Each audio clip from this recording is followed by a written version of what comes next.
सुबह के 4 बजे का वक्त था। नींद टूटी तो खिड़की के बाहर हल्की सी सरसराहट सुनाई दी।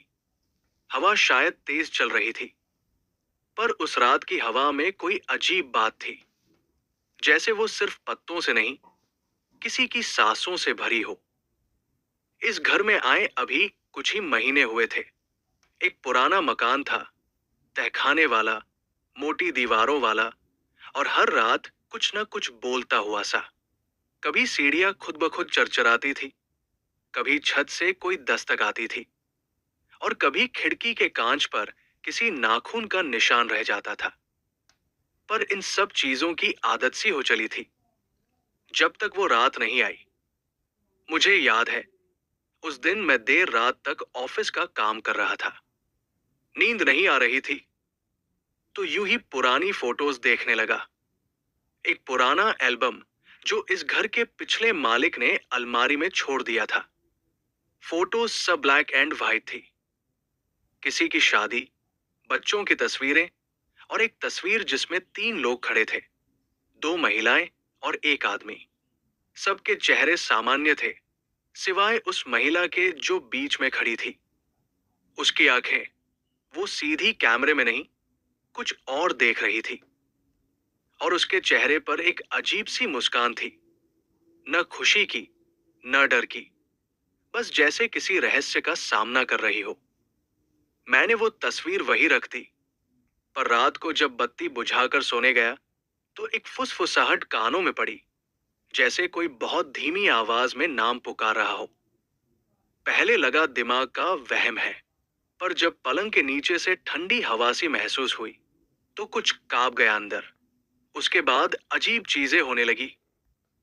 अलमारी का दरवाजा खुला मिलता, बिस्तर की चादर मुड़ी हुई, जैसे कोई बैठा हो वहां। एक रात मुझे बाथरूम में किसी के रोने की आवाज आई।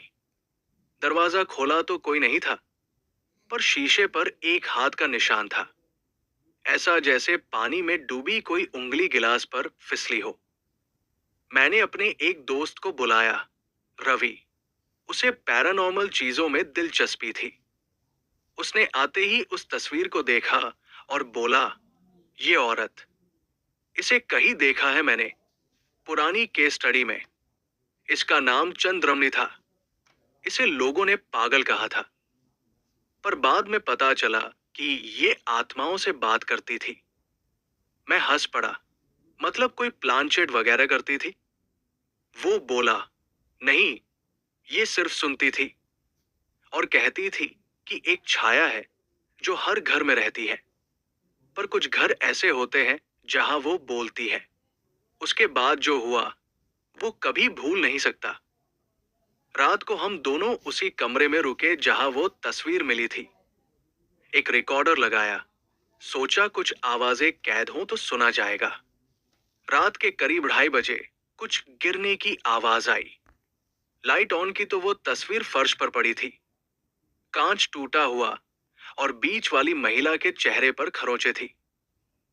रवि ने जैसे ही तस्वीर उठाई, कमरे का तापमान गिर गया, इतना कि सांस से धुआं निकलने लगा। और तभी आवाज आई, क्यों आए हो तुम? ना तो वो आवाज मर्द की थी, ना औरत की, जैसे किसी ने बहुत दूर से कहा हो, पर सीधा कान के पास सुनाई दी। रवि कांपने लगा। उसके हाथ से तस्वीर गिर गई। मैंने जैसे ही उसकी पीठ पर हाथ रखा, वो चिल्ला पड़ा। उसकी पीठ पर किसी ने नाखून घसीट दिए थे, 5 लंबे निशान, ताजे खून के।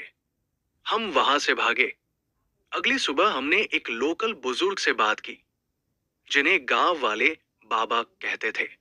उन्होंने तस्वीर देखी और बहुत देर तक चुप रहे। फिर बोले, इस घर में पहले भी 3 मौतें हुई हैं। एक औरत की, एक बच्ची की, और एक बूढ़े की। सबने खुद को फांसी लगाई थी, बिना कोई वजह के। और हर बार ये तस्वीर वही थी, उसी अलमारी में। मैंने पूछा, पर ये औरत कौन थी? बाबा बोले, ये एक साधिका थी, तंत्र करती थी। उसने एक छाया को बुलाया था, पर वो छाया उसकी नहीं बनी। उसने उसकी आत्मा कैद कर ली। अब ये तस्वीर उसी का माध्यम है। मैंने उस तस्वीर को उसी दिन जला दिया, पर जली नहीं। आग से बाहर निकालो तो सूखी रहती, अंदर से जैसे कुछ भी ना हुआ हो। रवि ने उसे जमीन में गाड़ दिया। 3 दिन तक सब सामान्य था, पर चौथे दिन मेरे कमरे की दीवार पर वो चेहरा उभर आया, वही मुस्कुराता चेहरा, और उसके नीचे वही 5 नाखूनों वाले निशान। अब मैं इस घर में अकेला नहीं रहता। कभी कभी लगता है कुछ बदल गया है, पर जो सबसे डरावनी बात है ना, वो ये कि अब मैं अकेला रह भी नहीं सकता। क्योंकि हर रात जब सब शांत होता है, कोई दरवाजा नहीं खटकाता, कोई खिड़की नहीं हिलती, सिर्फ मेरी परछाई मेरी नहीं लगती।